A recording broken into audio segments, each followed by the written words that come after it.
Hey, what's up, everybody? BDR44 coming at you with another video. All right, so we got plenty of conversations to have about the Minnesota Timberwolves. I this year want to be more prepared for the playoff matchups than I was last year when I was making my predictions.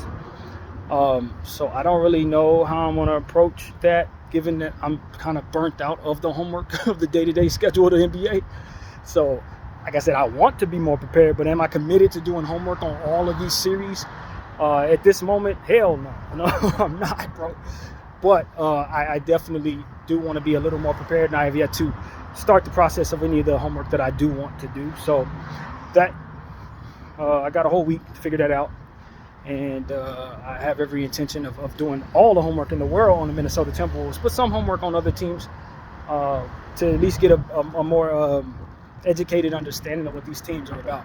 You know, in studying the stats that I have been able to this year, I understand how much information I foregoed last year when making playoff predictions. It was a lot of stuff that I thought I had a hold on. And when you start doing homework and really understanding what's there, then you start to really understand what you didn't understand, so to speak. And you don't have as much confidence going forward in your predictions because you've been shown exactly how much you didn't know about a subject that you thought you knew something about. So that's what it comes down to with other teams. I don't really know that I know anything about these other teams. Not when I've now looked at teams that I've studied and have learned so much against what it is that I thought I understood. And so now that I have that understanding, I just say, you know, I am not prepared for these playoffs. I think I know what these teams have, but when you really dig into the numbers, you start digging into the film, it shows you a great deal more of what it is that is there to give you more of an educated guess as to what you can expect from these teams. So, yeah, not feeling as knowledgeable this year, even though I probably have much more understanding than I did last year. So that's really what I have to say about that. I'm not here to predict anything just yet. I know the play-in tournament games are tomorrow. I don't find myself prepared for any of those, not as fully as I'd like to be. But, you know, with the play-in tournament games, I don't see myself doing a bunch of homework for teams that my team is not a part of. So, yeah, as far as those two games, Sacramento, Dallas, Golden State, Grizzlies, 4 games actually, Miami, Chicago, and Orlando, and Atlanta. I'm probably just going to go in blind and just make guesses. You know what I mean? I don't see myself doing any homework on that in time for those games to start. So yeah, we'll talk about that. But yeah, I just did want to do a little, just breezing through a couple of thoughts about the Minnesota series. I've listened to some people who are much more knowledgeable than myself over the last 15 hours or so, kind of give me some pointers on what I expect to see from Minnesota. Of course, we did do homework on Minnesota all year with the Lakers. And the 6 matchups, actually. We had 2 in the preseason, if I'm not mistaken, 3 in the regular season, so that's 5 matchups of the Minnesota Timberwolves. So I do have plenty to kind of share in regards to that. But and Minnesota is a better team than I think people are giving them credit for going into this series. That's what I will say. And I think the Lakers probably a bit more vulnerable than maybe people are giving us criticism for.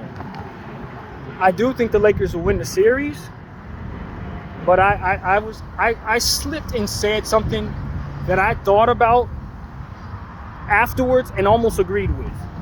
But I didn't mean it when I said it. I said that Minnesota was a better team. When I was referring to that statement, I was actually saying better than they were last year, not better than the Lakers. But when I look at their overall roster, they definitely have more quality talent from top to bottom.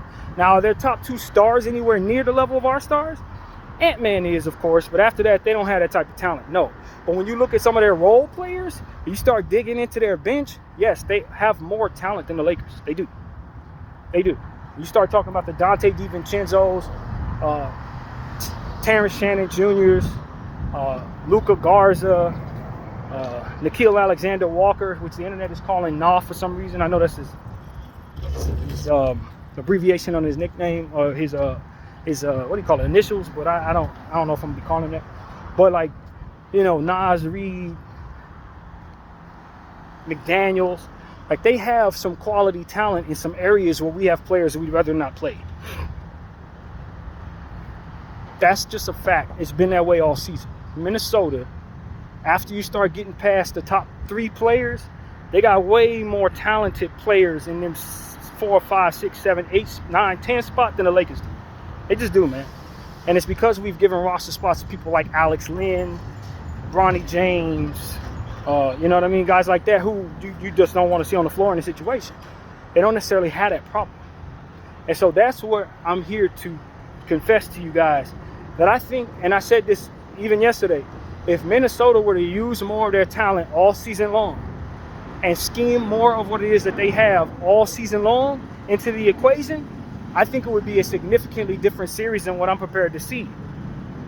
But Finch, as a coach, likes to shrink his bench, and there are certain situations where that doesn't make more sense. In his situation, in my humble opinion, it doesn't make as much sense. Now, if you had a bunch of trash on the back of your bench like the Lakers do, with all due respect to my guys, if you had a bunch of trash on the back of your bench, then of course you want to go about 8 deep in the playoffs. But he don't have that. He don't have that at all. But he's gone about 7, 8 deep all season long.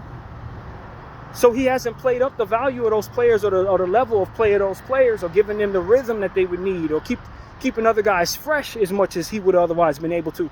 If he just would have used Terrence Shannon, Dillingham, Garza, the other kid that they got that I like, the power forward that was on their team earlier in the season, I think he actually moved on.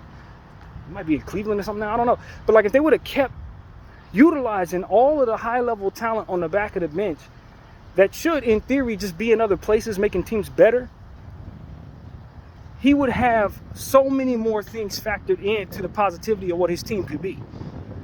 Fresher Julius Randle, fresher Anthony Edwards, fresher Rudy Gobert, fresher Naz Reid, and the back of that bench talent would give him more versatility, more speed, more power, because a lot of the guys on the back of that bench, that's their strength. They're athletic, they move.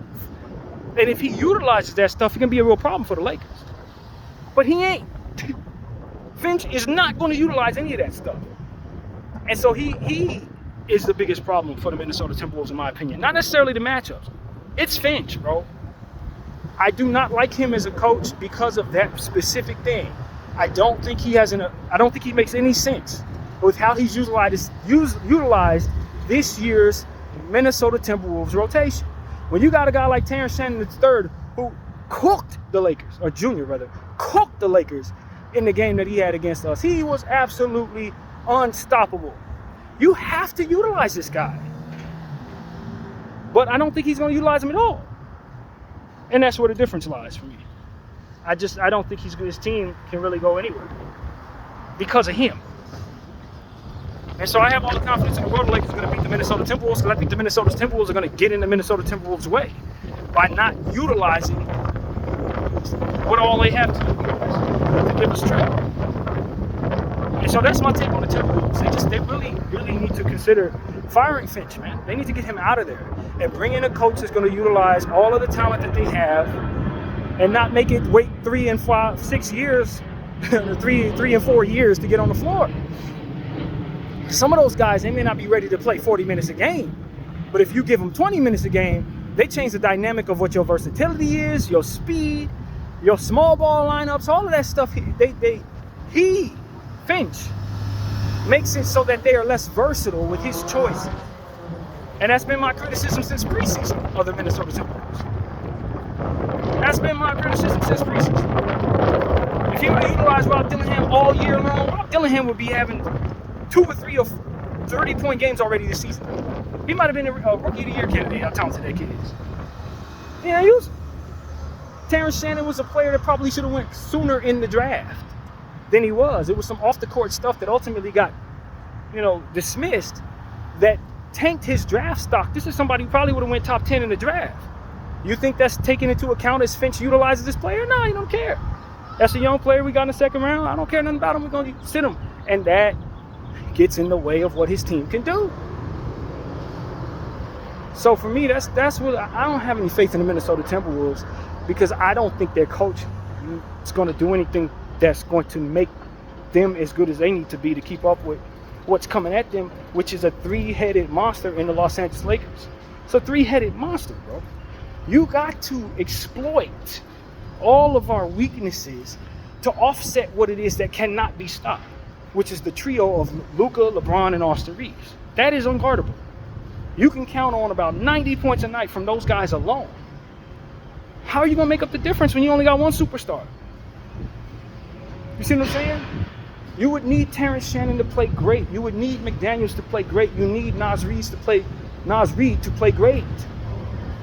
You know what I'm saying? You need DiVincenzo to go for 30 in one of these games. So it's like, for me, I have no concern. I think the Lakers are going to win this series probably in 5 or 6. 5 or 6. And it's because this coach hasn't utilized everything he has all season long. All season long, he hasn't. So yeah, I think this is a pretty good matchup for the Lakers, man. I really do. I think it's a good matchup for the Lakers. I do think the Lakers probably lose a game. My concern with my team is health. I don't trust LeBron James is going to be able to play every game in every series. There are going to be some games he probably going to have to sit. There may be a game where Luka Doncic pulls a muscle or something. He's going to have to sit. Can we win those games? Is Austin Reeves and our role players going to play at a high enough level to help us stay in series when Luka and LeBron may not be out there? That's going to be the story for the Lakers in my mind. Because we saw how it looked when we didn't have one of those two stars out there. We couldn't really beat playoff teams. We may be able to beat some other teams, but playoff teams, it's difficult for us to be great without all three of those people clicking at the same time. Now, if they are, like I said, unguardable. If you can get them to play healthy all season long, unguardable. If these series start to stretch into 6 and 7 games, that's a problem for the Lakers. Lakers got to take care of business early in this series, and if they make it to the further rounds, taking care of business early is important. Getting the first 2 games, getting 2 out of 3 games in these series is important. Because as the series continue to progress, you start to expose the weakness in the sense that if LeBron has to miss a game, now you're playing people you don't want to play. If Luka has to miss a game, now you're playing people you don't want to play. And that could hurt the Lakers severely. So that's why I don't have the Lakers winning the championship. Because I think we just have we're too reliant upon Bron, Luka, and Austin to play healthy. And then furthermore, for Vincent and Dodo and Goody to hit shots consistently every single game in order for us to beat teams. I think you just requiring certain things that you can't rely upon in order for you to be as strong as ultimately you can present yourself to be. Now that strength is unguardable, but can it sustain injuries in the playoffs against the Western Conference? And my thing is, that's the determining factor, and it's not a great bet. It's just not a great bet. With LeBron with the growing, Luka with the conditioning, Austin's rolled his ankle a million times. It's just not the greatest bet. That's my problem with the Lakers. So at any given point, if any of that goes wrong, the Lakers could lose a series. At any given point. The Lakers could be up 0-3 in a series, and if Bron goes down for a week, they might be in a 3-3 series. Like, that's how reliant upon all three of these dudes to stay healthy we actually are, and it's just not the greatest bet. So for me, that's what I'm worried about. As long as we're healthy, I don't think there's really a team that could beat us in the Western Conference 4 out of 7 times. Problem is, I don't know if betting on the Lakers to stay healthy makes any real sense. That's my problem. Not with what we've seen over the last 3 weeks. Or a month and a half, I should say. No. And so that's my point of view. I'm hopeful I'm wrong. Like I said, if we stay healthy, we're probably beating everybody. But I think you're more likely to see other teams at a more healthy stretch, or more teams be able to withstand injury more so than the Lakers. But you know what? I felt the same way about the Nuggets when they won the championship. I felt the same way about the Nuggets when they won it, because they didn't have no depth that year. They needed their stars to stay healthy, and they just so happened to. And they won the championship. But I felt like they didn't have no depth. In fact, I feel like the Lakers got more depth than the Nuggets do right now, the year the Nuggets won the championship. So, depth isn't everything, But when you start facing injuries, what you want is to be able to go deep into your bag in the playoffs and still be able to keep leads and still be able to win games. I think Minnesota, if they were to utilize all their guys, have that as a strength. I think the Lakers don't. Especially when you see how that Portland game just went on Sunday with the Lakers when they were exposing all the back of that bench. Man, you don't want to see none of them people in the playoffs. You don't want to have to be forced to play any of those individuals. So that's my early take on this series. If the Lakers are healthy, I got us winning this thing in about 5 or 6. Although I do think the Minnesota Timberwolves pose a lot of threats if they choose to use who they have. But I don't trust Finch. He ain't going to do it. BDL 44. I thank y'all for watching.